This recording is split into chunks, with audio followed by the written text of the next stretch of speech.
Week 3 of the VCT Americas Kickoff 2025 tournament has concluded. We only have 4 teams standing now. The top 4 has been decided, so we know which teams are getting those championship points. And for the teams that are out of the tournament, it is a disappointing end to what so far has been a very good tournament. So this is the board we have today. We have all 6 matches that have been played this week. We will be starting with the January 31st games, which means we're starting with Sentinels versus Loud. This was a matchup between 2 teams that over the past 2 years have been one of the America's better rivalries. Coming into this year, both teams are on pretty opposite sides of the spectrum when it comes to expectations. A lot of people thinking Loud's going to be worse than they were in previous years. A lot of people thinking Sentinels are going to continue their strong run from 2024. So Loud making it to this point in the tournament to be able to face off against Sentinels in the upper bracket was impressive in itself. And it looked like Loud could have taken this one. This one did go to 3 maps, but Sentinels in the end were able to get the betterment of this Brazilian team. Looking at map 1, we have Lotus, which was a 13-11 win in favor of Loud. This one was Loud's pick, and it ended up working out for them. It was a pretty close game overall. Loud did win the pistol, but ended the half 6-6, and then Sentinels won the second pistol. It looks like they can pick up the momentum, but Loud steal it away pretty quickly. Winning 4 rounds in a row, 3 of them being retake wins. Sen would respond with 3 of their own, but Sentinels not able to get up to that match point. Loud would find the rounds that they needed. Pancata doing well against his former team, 20 kills on the Omen for him. Zekin, the only player on Sentinels going positive. Most of the other players aside from John QT went -3. So Sentinels end up being down a map, but they were in their match against 100 Thieves. They've been in this spot before, so they respond in a very good way on their own map pick by winning Pearl. This one was the same scoreline, 13-11, so yet another close affair, and it looked like Loud were going to be able to put this one away. They had a 6-1 lead halfway through the first half, but Sentinels on the defense would be able to recover and make it 7-5 by winning some pretty important retakes, and then Sentinels would win the pistol, both of these teams trading pistol rounds, and Loud would almost put this one away on their defense by being up 11-10, but could not get to match point. Sentinels would tie it and then get the 2 rounds that they needed. Zekin continuing his strong play, 23 kills on the Yoru, and John QT having a bounce back map on the Tejo. Definitely like his Tejo so far. I think John QT has been quite good on it, and for Loud, Digizin was playing pretty well. Maybe he was buying the op a little too much. Maybe he should have bought rifle some of those rounds, because when you invest so heavily in that op and you don't get the value out of it, it can definitely hurt your economy. So then we move on to map 3, which ended up being Split, a map that in 2024 Sentinels were very good on, but in 2025 it's been a mixed bag. However, it has only been 2 matches on the map, so they did pretty well on this one. Loud would win the pistol yet again. They got off to a 4-0 lead, but Sentinels would respond and make this one close. Having a pretty solid attack side, they ended this one 6-6, and then yet again the team winning the pistol flips on the second half. Sentinels would win the second pistol. That would allow them to get the advantage pretty quickly. Loud would only win 3 rounds on their attack side, but Sentinels would still have the lead. They would win 4 in a row to end this one at round 22, knocking Loud down to the lower bracket. Digizin trying to keep his team in it, 23 kills on the raise for him. Pancata looking decent but not as sharp, 18 kills, 18 deaths. And Sentinels, everybody except for Narrate had the same amount of kills on this map, 4 players with 18. All players contributing in their own way. Narrate definitely struggling with the 9 kills, but the slack was picked up elsewhere, which is a very important thing to have, and Sentinels have been able to do that. Looking at the team MVPs on the side of Sentinels, Zekin had himself a very good game, keeping him in it in that second map. 61 kills, 47 deaths, 21 assists, and he had +14 on the match. On the Loud side, we have Digizin, who matched second in kills. He had 61 as well, 44 deaths, 10 assists, and he was +17. So overall, definitely a great showing from Loud. They were knocked down to the lower bracket. They faced Crew. We'll get to that match later, but overall, definitely a great showing from both teams. Sentinels have been pretty interesting in this kickoff bracket. In the 2 matches they've played, they've gone down in the first map, but this team seems pretty good at coming back. Maybe they're just second and third map merchants, I don't know. But they overall looked like a really solid team. I think they're probably second best in the region right now. They are going up against a team that I think is the best in the region right now, but let's move on to the match that team had. And that match is G2 versus Leviatan. This was a 2-0 stomping by G2, continuing their incredibly strong play against C9. Valen calling circles around Kane and the rest of the Leviatan roster. Lev not able to find much value in either of the maps. They would have a decent second map, but was not enough. Almost every player on G2 was hitting all of their shots, whereas the players on Leviatan were struggling to find their angles. Looking at map 1, we have Pearl, which was a 13-5 win in favor of G2. G2. While Lev would win the first pistol, G2 would win 6 rounds in a row to make it 6-2, and Leviatan would get 2 more round wins before the half was over, but they did end it 8-4. And then G2 having a very solid attack side, they win the pistol, they win the anti-eco. Then G2 would win the second pistol, Leviatan were only able to find 1 round on attack. Trent and Leaf leading the way, 18 kills for Trent on the Sova, 20 kills for Leaf on the Chamber. Both players playing extremely well. Trent definitely having a very strong tournament for himself. Whereas on the Leviatan side, we see Demon 1 continue his struggles that he had against Furia. Only 5 kills on the Yoru on this map, he was -10, but Calm did even worse. Not being able to find the same value that he did against Furia, where he was very clutch for them, he only had 4 kills on the Tejo, he was -12. Tex did alright with 16, but the rest of Leviatan just weren't finding the value. And then we have Fracture, which ended up being a 13-9 win in favor of G2. This one was Leviatan's map pick. G2 would immediately start strong by winning the pistol. They would get to their bonus. Lev would steal some rounds back, but G2 with their really strong calling on attack, they would end the half 8-4. Lev would win the pistol, so at least they were able to win 2 pistols in this match, but it would not allow them to snowball enough. While they would win a good 5 rounds on their attack side, G2 were able to steal that momentum back and not allow them to get to 10. Even though Lev tied it, G2 would win 4 in a row to not allow this team to get to double digits and take the whole match. Demon 1 on the Brimstone would look a little bit better. They ended up putting the tank on the Rays, which I probably would have put Tex personally, but that's just me. I'm not Leviatan's coaching staff. Calm would have a bounce back map. He had 19 kills. Maybe his Teo just isn't that good. He looks pretty strong on Sova, but his Tejo, at least in that first map, did not look very good. Looking at the team MVPs on the side of G2, we have Leaf. Very strong game from him. He went 44, 24, and 9, and he had 5 separate 3Ks. So 5 rounds where he had 3 kills.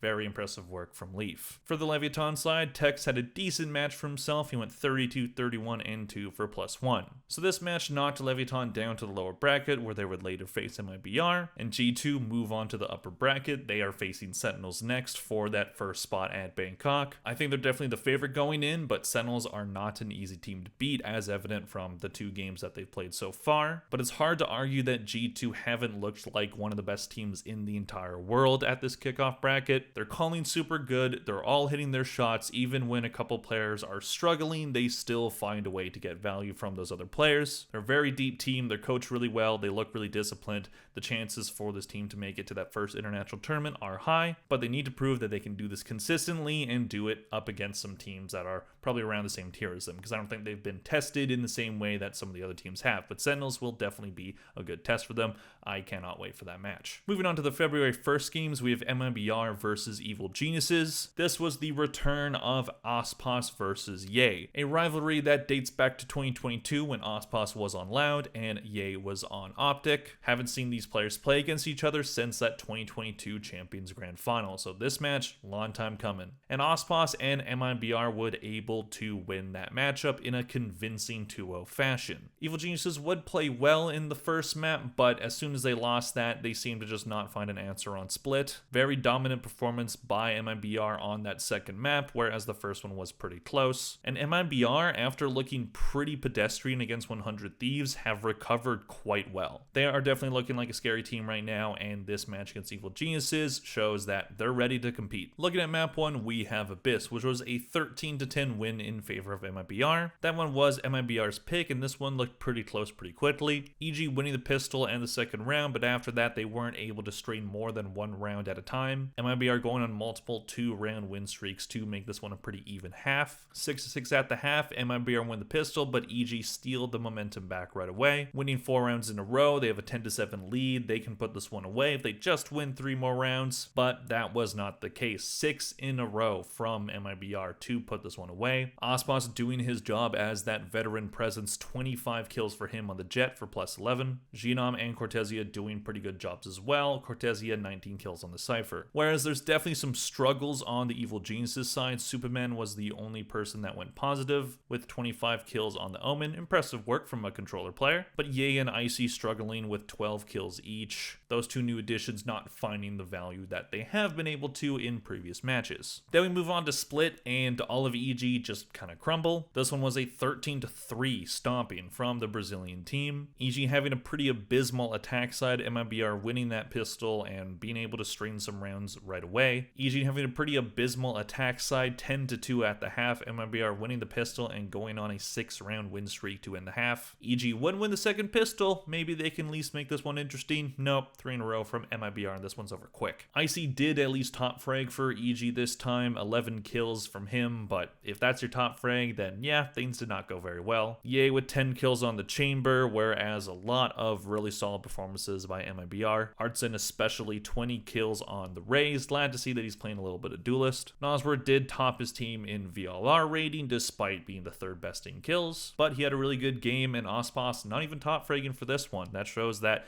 the rest of his team pretty deep. Looking at the team MVPs on the side of MIBR, we have Ospas leading the way for his team, especially on that first map. He had 38 kills, 22 deaths, 7 assists for +16 during the entire match. On EG side, Superman with that impressive performance, 34, 31, and 5, and he had 9 different multi-kills. So MIBR move on to continue their lower bracket run, whereas EG, this is where it ends for them. Honestly, not disappointed with how EG performed in this tournament. They did lose 2 out of 3 matches, so that's unfortunate. They lost to Loud in a game that they had leads on both maps in, just couldn't close either of them out. Then they looked pretty good against Furia, and at least in one map during this match, they looked like they could have gone toe-to-toe with MIBR. Unfortunately, a lot of mistakes and some kinks need to be figured out for stage 1, especially with how they looked on that second map. So it's not the most disappointing performance, even though it's definitely not a great one. Expectations, I think, for this team should be pretty low, and I think that they're going to be able to work out some of their kinks for stage 1. Are they going to be a top team? I don't think so. Not my expectation, but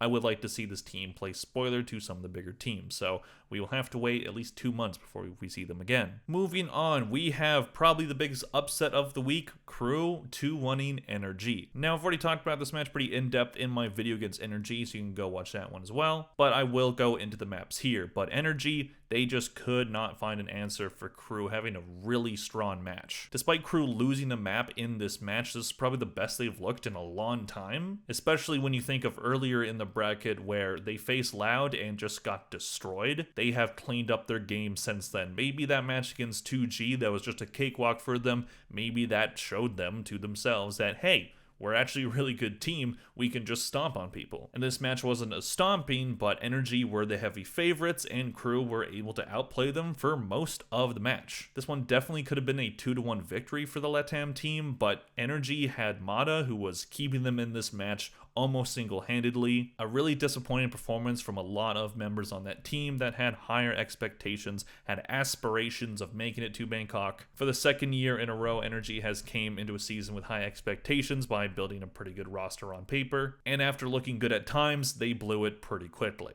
Looking at map 1, we have Abyss, which was Crew's pick, and they won this one 13-8. Crew would win the pistol in this one, and then they won 3 rounds in a row. NRG would respond with 3 of their own. 2 more rounds would go Crew's way, all of their round victories being on retakes on their defense side, but then 4 rounds in a row to end their attack half would put NRG in the lead. However, Crew would win the pistol and start to go on a run. 5 rounds in a row for them, NRG would get 1 on their defense side, but that was it for them. 3 rounds in a row for Crew to close this one out. This one's done. Ethan having a decent map on the Omen, 21 kills for him. Mata right behind him with 20. Saw would also look pretty good, but both Verno and FNS would have pretty rough maps for themselves. Whereas for Crew, everybody but Shy seemed to be hitting all their shots, but Shy did get that 4K to end the game, so kind of funny that he has 8 kills even though he had 4 for a lot of it. But hey, getting those kills when you need them is much more important than having more kills. Moving on to map 2, we have Haven, which Crew did pretty poorly on against Loud, so NRG picking this one, pretty smart move, and it did end up going in their favor. However, they did have to have a comeback win because Crew looked a lot better than they did against Loud. Crew would win the pistol, they ended up having a lead of 7-1, and they would end the half with the lead 8-4. However, NRG, after winning the last 2 rounds of the first half, would win the pistol. They ended up going on a 10-round win streak to take the lead back. Crew would try to stop their momentum, but NRG shut it down pretty quick. They would win this one. Mata being the main driver of this, 30 kills for him on the Neon, plus 16. Incredible work from him. FNS, 5 kills on the Cypher.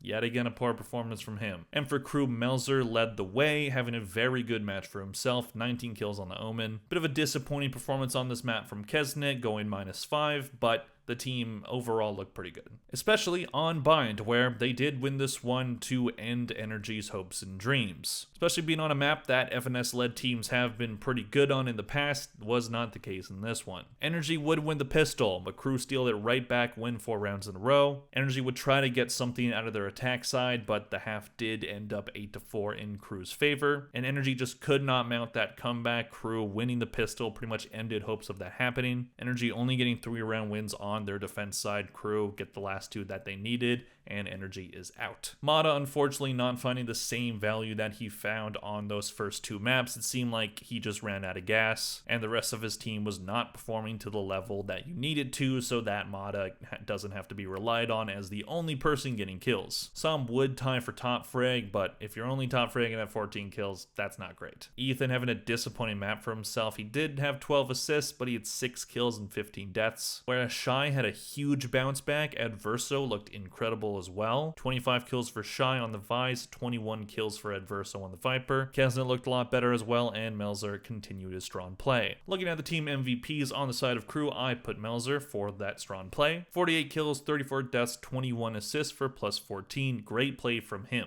And for Energy, who else but Mata? He had 64 kills, 44 deaths, 12 assists, and he had 19 different multi-kills, including an ace. This guy looked incredible. If Energy is going to go anywhere in Stage 1, it's going to be because of him. So this was a disappointing outing for the team that, as I mentioned, had very high expectations. A lot of people thought they were going to make Bangkok, especially after how good they looked in the offseason, but this is a reminder that offseason events are just that, offseason events, and they are not always an indicator of how teams are going to do at the start of the year. Those offseason events can be very useful, especially when you're testing things out, but when it comes to those VCT matches, those official VCT matches, all of that is forgotten. You have to be able to play in the moment, and Energy, they definitely have a lot of holes. I'm pretty concerned about their play going forward. I think they can bounce back, but how many times am I going to say that before I feel like I have Stockholm Syndrome? And for Crew, huge credit to them. They played very well in this game. They looked like the much better team for most of it. They just got shut down by Mata when Mata was doing it. So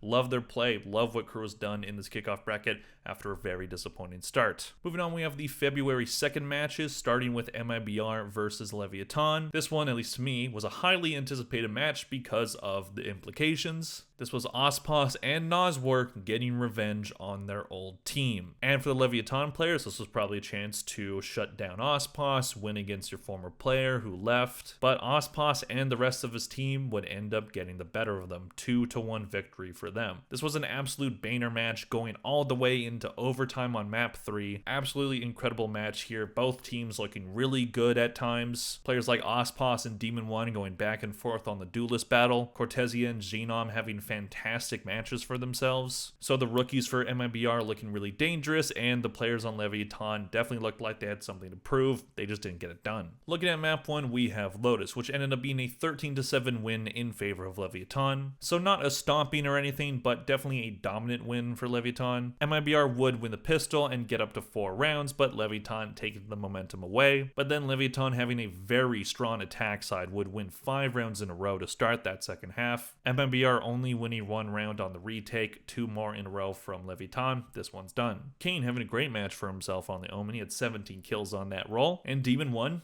diffed Ospos. Who would have guessed that, considering how both of those players have been playing in this kickoff bracket so far? Demon 1 struggled a lot in those first 2 matches of the bracket, but he looked really good against MIBR. Everyone on Leviatan going positive, everybody except for Ospos going negative on MIBR. Artson not finding a lot of value, only 6 kills for him. He would bounce back later though. Moving on to map 2, we have Pearl, which ended up being a 13-9 win in favor of MIBR on their own map pick. Lev trying to put this one away would win the pistol, but MIBR would win 3 in a row. Yet again, another very close first half, this one ending 6-6, but then MIBR taking the pistol, getting to their bonus round. Lev would respond with 3 of their own, but 4 in a row for MIBR would end this one. Demon 1, yet again, continuing his strong play, 23 kills on the Jet, plus 7 for him, diffing Ospos yet again, who only had 16 kills. Whereas Artson, having that bounce back that I was talking about, 19 kills on KO. Nosworth doing well on that Sova as well, 14 kills for him. And then we move on to Split. and this was when the tension, you could cut it with a knife. This was a 14-12 win in favor of MIBR, this one going all the way into overtime. MIBR looking good right away. They had a 5-2 lead 7 rounds in, but Lev would respond with 3 of their own. They're trying to make this one really close. It was 5-7 in favor of MIBR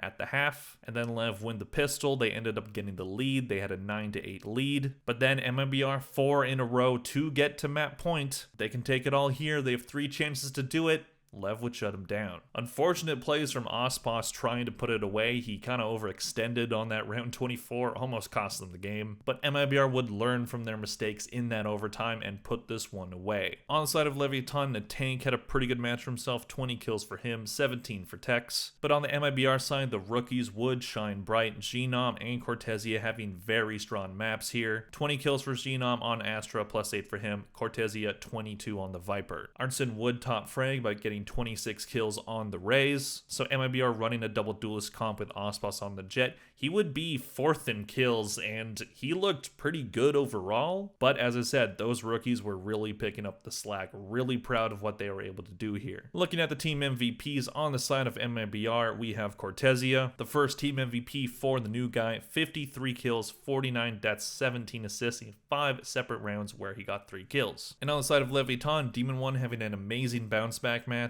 61 kills, 50 deaths, 18 assists, and he had 17 multi-killed rounds. Very impressive work from him. So this would end Leviatan's kickoff bracket. I think overall they looked pretty good. Definitely had their struggles against G2, but G2 looked incredible, so that's one that you can kind of write off. But they did well against Furia, and they almost won against MIBR, so I definitely think that there is some potential here. If Demon 1 can play like he did against MIBR consistently, then he's definitely back. Problem is finding that consistency, because he did not show that in this tournament. He only had 1 good match. But overall, I think the tank is doing pretty well. Tex is continuing his strong performance, and Calm is still inconsistent. So there is some things to be excited for, but might just need more time in the oven. We will see where they go. Whereas MIBR, love what they've done in this bracket so far. Already praised the rookies, but I love that they seem to be coming into their own. They seem to be a pretty deep team. Ospos hasn't always been their best player, so they've been able to pick up the slack where they need to. I love what I've seen from this roster so far. Artson looking good as well, despite being kind of inconsistent as well. I don't think this team makes Bangkok, but they have a real chance now. They are at least getting championship points by being in the top 4, so that is very important for this team for the long haul of the season, so we will see where they go from here. Moving on to the last match of this week, we have Crew versus Loud. This was a rematch from earlier in the bracket where Loud really took it to Crew. Crew would not let that happen again, looking much better than they did in that first match against Loud. Loud throughout this bracket have played spoiler to other teams and looked really good at times, especially against Sentinels, but against Crew for the second time, Crew were ready for them, dominating Loud on that first map and then getting revenge on Haven. Looking at the first map, we have Bind, which was a 13-5 win in favor of Crew. Also being their map pick, they would start this one off strong on that defense side, winning the pistol, not allowing Loud to string together more than 1 round win at a time, which ended the first half 9-3. Loud would start the second half strong by winning the pistol, but Crew would steal the rounds right back, and this one was over at round 18. Everyone on Loud struggling. Pancata was the only one who didn't go negative. Digizin not finding the same value that he's been able to find in those last 3 matches that he played. Definitely showing some of the inconsistencies that he had when he was on Furia's roster. Whereas on the Crew side, Melzer had an absolute banger game again. 26 kills for him on the Brimstone, +18 for him.